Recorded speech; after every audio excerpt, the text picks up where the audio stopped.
Thank you Divya, thank you, my pleasure being on the show. चलिए sir, आपसे चर्चा शुरू करें उससे पहले जरा देख लेते हैं कि इंटरनेशनल फंड्स की जो एनवी है उस पर जो प्रीमियम है वो कितना कितना पड़ रहा है यहाँ पर। तो यहाँ पर आप देखेंगे मोतीलाल ओसवाल का जो नैस्डैक 100 है, यहाँ पर उसका प्रीमियम देखिए 222 रुपये का उसका एनवी है, लेकिन करंट मार्केट प्राइस यानी कि 227 रुपये आप इसके लिए पे कर रहे हैं, यानी कि 2.2% का आप प्रीमियम यहाँ पर पे कर रहे हैं।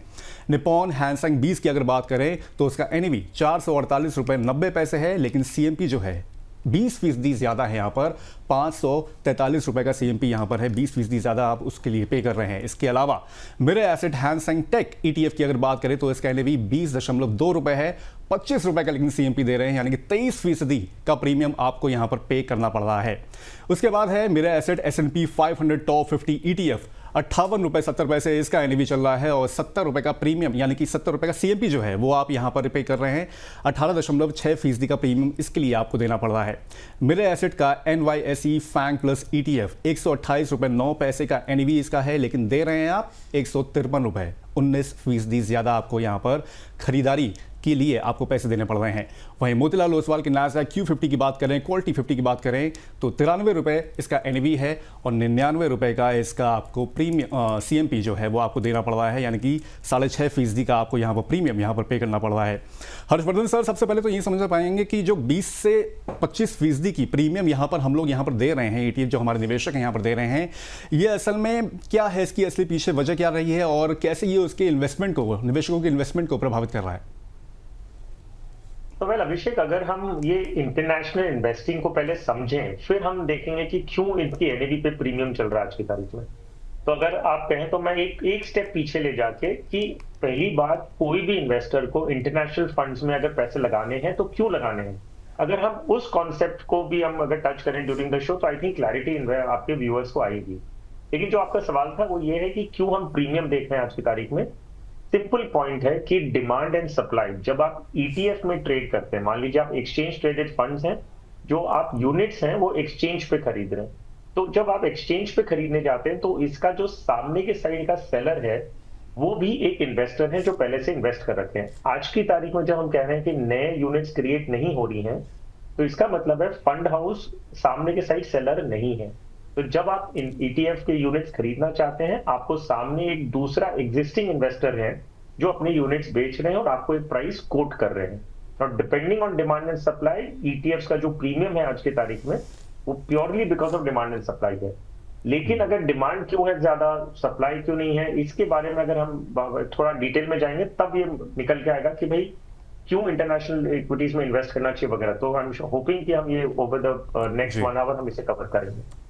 ठीक है सर। इनफैक्ट मेरा सवाल भी यही था कि जब ये कहा जाता है कि फंड जो है नई यूनिट्स नहीं बना पा रहा है, तो इसका टेक्निकल मतलब होता क्या है? एक आम निवेशक, ऑन ग्राउंड निवेशक इसको किस तरीके से समझे, और ये नई यूनिट्स ना बन पाना इसका इन्वेस्टर पर कैसे इफेक्ट पड़ता है?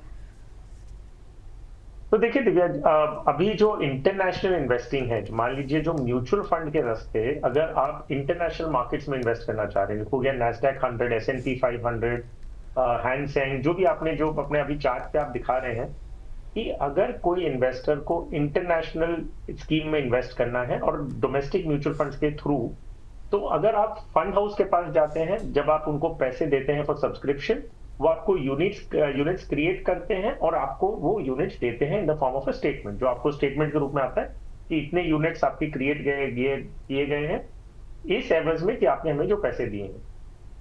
ईटीएफ में क्या होता है, अभी क्योंकि आरबीआई की लिमिट है, जो इंटरनेशनल फंड्स में जो total investment mutual funds collect कर सकती हैं, उसकी ओवरऑल इंडस्ट्री लिमिट है $7 बिलियन, और इसके ऊपर एक $1 बिलियन का एक और एक्सटेंशन दिया गया है फॉर ईटीएफ पर्टिकुलर, अगर आप इंटरनेशनल ईटीएफ में इन्वेस्ट कर रहे हैं। इसके बाद एक सब लिमिट है कि हर फंड हाउस की इंडिविजुअल लिमिट $1 बिलियन है। सो इंडस्ट्री की जो लिमिट है वो है $7 billion plus $1 billion for ETFs, और हर फंड हाउस का सब लिमिट है कि आप $1 बिलियन तक का एक्सेप्ट कर सकते हैं। ये जो लिमिट है इंडस्ट्री की जो लिमिट है वो करीबन 4 साल पहले ही एग्जॉस्ट हो चुकी थी, विच मींस इंडस्ट्री के जो $7 बिलियन का जो लिमिट है वो 4 साल पहले ही एग्जॉस्ट हो चुका था, और ये लिमिट बढ़ाने का जो अथॉरिटी है वो है आरबीआई। तो आरबीआई ने ये लिमिट अभी तक ओवरऑल इंडस्ट्री वाइज बढ़ाई नहीं है, तो अभी रिस्ट्रिक्शन है कि फंड हाउसेज नया पैसा नहीं ले सकते।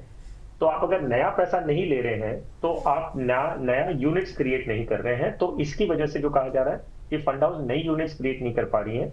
आपको अगर खरीदना है तो आप एक्सचेंज पे जाते हैं जहां पे ईटीएफ ट्रेड हो रहा है, एक्सचेंज ट्रेडेड फंड जो यूनिट्स ट्रेड हो रहे हैं वो आप एग्जिस्टिंग इन्वेस्टर से खरीद लेते। मान लीजिए उदाहरण के रूप में बताता हूँ क्लैरिटी पॉइंट से।